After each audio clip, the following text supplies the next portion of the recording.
Sobat Hikmah, tidak hanya kakek Ihsan yang masih mencari nafkah di usia senja. Di daerah Tambun Utara, Kabupaten Bekasi, ada seorang kakek yang masih berjuang untuk mencukupi kebutuhan keluarganya. Sejak tahun 1975, kakek Saimat berjualan toge rebus dan kue pancong. Setiap harinya, kakek berjualan 2 dagangan sekaligus. Setiap pagi, kakek berjualan kue pancong, sementara sore harinya, kakek berjualan toge rebus. Meski usianya semakin tua, namun kakek tidak mau membebani anak-anaknya. Apapun ia lakukan untuk mencukupi kebutuhan keluarganya.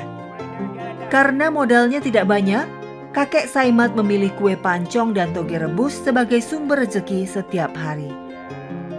Ya, satu modalnya sedikit gitu. Modalnya sedikit, kerjaannya ringan. Gitu. Modal sedikit, kerjaannya ringan. Kalau modal banyak, gue nggak punya modal banyak. Gerobak inilah yang setia menemani kakek Saimat berjualan keliling. Namun kondisi gerobaknya sekarang semakin memprihatinkan. Banyak retakan dan rodanya sudah mulai rusak. Namun apa daya, kakek Saimat belum bisa memperbaiki gerobak tua kesayangannya karena tidak ada biaya. Meski kondisi gerobaknya rapuh, kakek tetap bersyukur. Karena dengan adanya gerobak ini dapat mempermudah kakek berjualan. Banget-bangetan amat, ini orang kalau udah susah gitu. Sama duit susah banget. Untuk itu zaman mikul. Karena sekarang zaman gerobak jadi ya agak capeknya agak kurang lah gitu.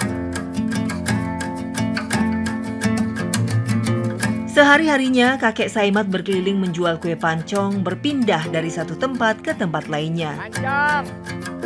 Biasanya kakek berkeliling di wilayah Tambun Utara Sawangan sampai di daerah Gabus, Kabupaten Bekasi. Selama berjualan keliling, ada pengalaman pahit yang kakek rasakan. Pernah suatu ketika dagangan kakek banyak yang membeli. Uang hasil jualan rencananya akan diberikan kepada istrinya untuk membeli kebutuhan sehari-hari, serta untuk modal jualan esok hari.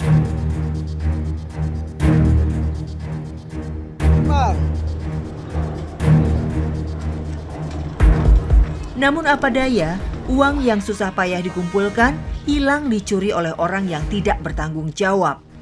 Kejadian pencurian itu terjadi ketika kakek mengantarkan kue pancong pesanan pembeli.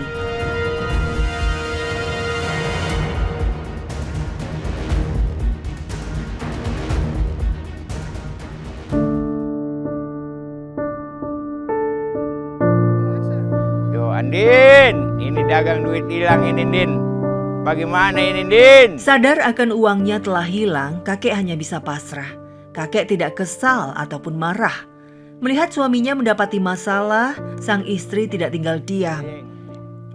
Ibu Manah mulai memutar otak mencari uang untuk mencukupi kebutuhannya dan modal untuk berjualan. Terpaksa ibu pun meminjam uang kepada anak dan saudaranya. Gimana ya, tibang kesel doang dah. Kok masa duit hilang atau gitu. Iya katanya nggak ada kayak gitu. Udah gitu doang ibu jadinya. Jadi ibu minjem dah sama anak gitu buat belanja lagi. Setelah mendapatkan pinjaman uang, kakek pun mulai berjualan kue pancong kembali. Lelah dan letih terpancar di wajah kakek Saimat. Kondisi cuaca yang panas dan panasnya aspal jalanan tidak menyurutkan semangat kakek untuk mendorong dan menawarkan kue pancong buatannya. Meski sepi pembeli, kakek tetap membuat adonan kue pancongnya ketika sedang beristirahat. Dengan tangan ringkihnya, kakek mulai membuat adonan kue pancongnya. Kakek berharap ada yang membeli kue pancongnya. Alhamdulillah, akhirnya ada yang membeli kue pancongnya. Ada yang menjadi ciri khas dari kakek Saimat ketika berjualan. Ketika ada pembeli, kakek akan memberikan pantun jenaka untuk menarik perhatian orang-orang di sekitarnya. Alhamdulillah, syukurilah, nikmatilah, tambahinlah. Kakek selalu berusaha agar suaranya lantang dan keras ketika memberikan pantun kepada pembelinya. Apa, nembak lagi Din ini kebun nanas. Tengah-hari mengopi sama air panas. Mendengar pantun yang diberikan kakek membuat pembeli maupun orang-orang di sekitarnya merasa terhibur dan tertawa. Kalau buat pahala mah yang namanya pantun mah nggak ada. Ada juga yang bakal orang humor tertawa gitu. Kalau orang humor tertawa itu emang orang resep. Tuh kadang-kadang kalau ngomong pantun nih, apa? Woi, kue serabi, kue pancong nih kata gitu. Ada roda narik papan, pagi-pagi engkong udah ngelancong. Kali ada janda pakai sepan. Tuh kadang-kadang pada tawa pada keluar beli. Senyum adalah sedekah yang paling Boleh, mudah. Selain bernilai ibadah, membuat orang tersenyum juga dapat memupuk hubungan baik antar sesama manusia. Kue serabi, kue pancong gitu. Roda dari kidul. Pagi-pagi udah ngelancong, kali ada janda ngajak tidur. Selain Andin! sebagai sunnah yang dianjurkan oleh Rasulullah SAW, menebar senyum bisa bernilai sedekah yang dapat membawa keberkahan dan pahala. Janganlah engkau meremehkan kebaikan sedikit pun, meskipun hanya dengan bertemu dengan saudaramu dengan wajah yang berseri dan tersenyum. Hadis riwayat Muslim.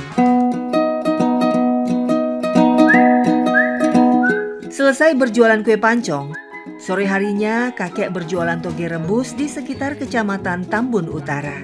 Namun kali ini, Ibu Manah menemani suaminya untuk berjualan toge rebus karena khawatir kondisi sang suami sejak pagi hingga menjelang sore sudah berdagang kue pancong.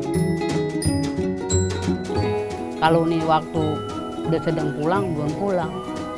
Gitu, ibu jadi mikir, kemana nih bapak belum pulang. Gerobak yang dipakai berjualan toge rebus sama dengan kue pancong. Kakek hanya mengganti tempat cetakan pancong menjadi wajan khusus untuk memasak toge rebus. Selama berjualan toge rebus keliling, alhamdulillah ada saja yang membeli toge rebus buatan kakek. Namun, ada saja pelanggan yang lupa membayar, bahkan tidak mau membayar. Padahal kakek menjual toge rebus tidak mahal, hanya Rp5.000 untuk satu porsinya. Iya. Pak, duitnya ntar ya? Iya, beres. Sip. Kalau kali itu sih emang sering. Kadang-kadang yang namanya manusia itu kadang-kadang lupa gitu. Gak sifat melupa, kadang-kadang udah bayar apa belum ya gitu. Kadang-kadang itu udah kelewat dipanggilin. Gitu, bang ada belum bayar gitu. Nah tadi yang dari makan toge mana nih orangnya? Tadi udah bayar. Kakek Saimat hanya bisa sabar dan ikhlas menerima ujian yang Piringnya diberikan oleh Allah Subhanahu wa Ta'ala. Sabar merupakan salah satu sifat mulia yang dicintai Allah Subhanahu wa Ta'ala. Bahkan Allah menjanjikan pahala dan berkah yang melimpah kepada hambanya yang sabar dalam menjalani musibah, cobaan maupun ujian kehidupan. Hal ini sesuai firman Allah dalam surat Al-Baqarah ayat 155. Dan sungguh akan kami berikan cobaan kepadamu dengan sedikit ketakutan, kelaparan, kekurangan harta, jiwa, dan buah-buahan. Dan berikanlah berita gembira kepada orang-orang yang sabar. Quran surat Al-Baqarah ayat 155. Berbagai ujian dan cobaan silih berganti datang kepada kakek. Namun tidak terbersit sedikit pun di pikiran kakek untuk menyerah. Kakek Saimat dan istri terus berdoa dan berikhtiar untuk mencari rezeki di tengah keterbatasan yang ada. Alhamdulillah, berkat kesabaran dan kegigihan kakek Saimat dan istri, toge rebusnya habis dan laku di serbu pembeli. Selain rasanya yang enak, harganya yang murah menjadi daya tarik tersendiri.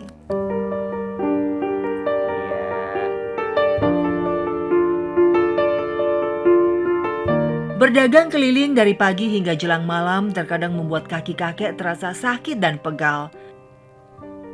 Ditambah rasa pusing kepala sering datang ketika kakek sedang kelelahan maupun dalam kondisi kehujanan.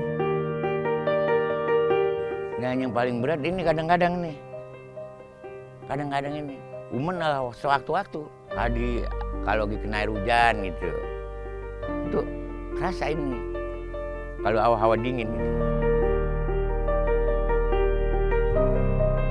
Melihat suaminya kelelahan, dengan ikhlas Ibu Manah merawat dan memijat kepala kakek yang terasa pusing. Inilah yang menjadi bukti rasa sayang istri Ganti terhadap lagu. suaminya. Dalam kondisi apapun, Ibu Manah akan selalu setia dan merawat suaminya. Rawat bapak sampai sehat gitu. Ikhlas nggak Bu? Ikhlas. Pancong. Keuntungan yang didapat kakek Saimat dari berjualan kue pancong dan toge rebus tidaklah seberapa. Terkadang hanya cukup untuk bertahan hidup serta mencukupi kebutuhan sehari-hari. Namun kakek Saimat selalu berusaha untuk beramal dan sodakoh. Walau tidak dalam bentuk uang, biasanya kue pancong yang belum laku ia bagikan secara gratis kepada yang lebih membutuhkan di sekitar rumahnya. Kalau itu mah sering. Kadang-kadang nih ya, toge kadang-kadang tinggal 2 bungkus. Wong pengen makan toge nih, nih ada nih gitu. Kadang-kadang kalau tinggal pancong tinggal gitu tadi tuh, tinggal seroyang, lu makan pancong nih, itu aja. Ya gratisin aja, pikirin dia taruh bawa pulang harus segini gitu. Ya cucu udah pada bosen. Ikhlas, ikhlas. Paling dia doa dia, ya udah kong rezeki gua biar banyak begitu.